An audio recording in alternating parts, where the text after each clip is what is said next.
And right now we're joined by political strategist Rina Shah to break down this bill. Rina, thank you so much for joining us. Hi, good morning. Good morning to you.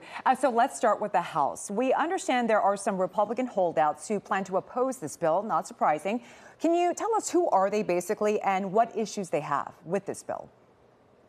Well, this process has been dizzying because when it was on the House side before it made its way to the Senate, I'm talking about the one big, beautiful bill, the mega bill that has so much packed in, Trump's agenda entirely can be seen in this one bill. When it was on the House side, you saw moderate lawmakers, people who sit in largely blue states but are Republicans. They were the ones having drama and concerns with the bill in that version. It did pass in the House, but with only one vote that put it over the finish line. Then when it made its way to the Senate, the drama was there, but Majority Leader Senator Thune was able to get it done, to get people to flip. People like Senator Lisa Murkowski, though they had many concerns about Medicaid, came through. But of course, Vice President Vance was the tie-breaking vote there. So razor-thin margins in both chambers definitely made this bill tough to pass. But now it's back to the House side, ping-ponged there, because it has to pass there again before it makes it to President Trump's desk. Now, in this moment, we're not seeing the moderates so much being as vocal as we are hearing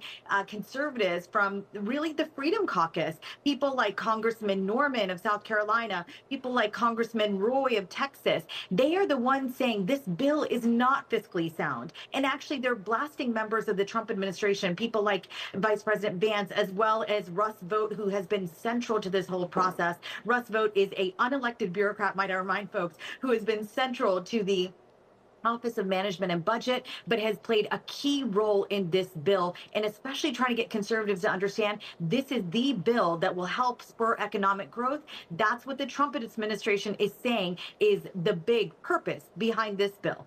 You also brought up Senator Murkowski, and I want to talk a little bit more about what we saw with her. One of the people who essentially was not really supporting everything in this bill, but she got some wins for Alaska, for her state, and so she ends up voting yes. But how does that show the process for how they sway each senator or House member to change their vote?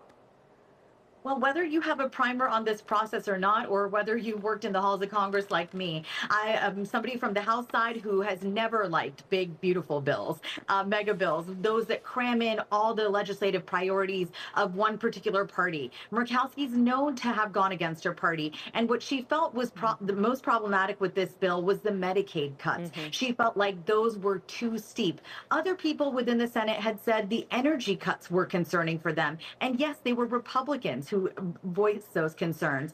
But then you also had Senator Rand Paul of Kentucky saying this is a bill that drives up the national deficit. And so in essence, what he was saying to his fellow conservatives is this is not a very conservative bill. But we, again, have seen members of the Trump administration say this is the bill that helps us tackle a lot of the problems that they keep saying that the Biden administration left them with. I think Murkowski, what was most interesting about yesterday that I'm not seeing in the headlines today at all, and it's sort of inside baseball, is that she voted for the bill, and I'm paraphrasing here, in essence, to see it make its way back to the House to fail. She basically said she hopes it fails there because she thinks it's a bad bill. Right. If you talking to reporters on Capitol Hill yesterday, she was visibly disturbed. She was saying that she did this for Alaskans who she's, tasked with representing, but she does not like this bill. And I'll tell you, there are a lot of conservatives in the House that are making it really tough for this bill to pass before the July 4th self-imposed deadline by Trump and other Republicans.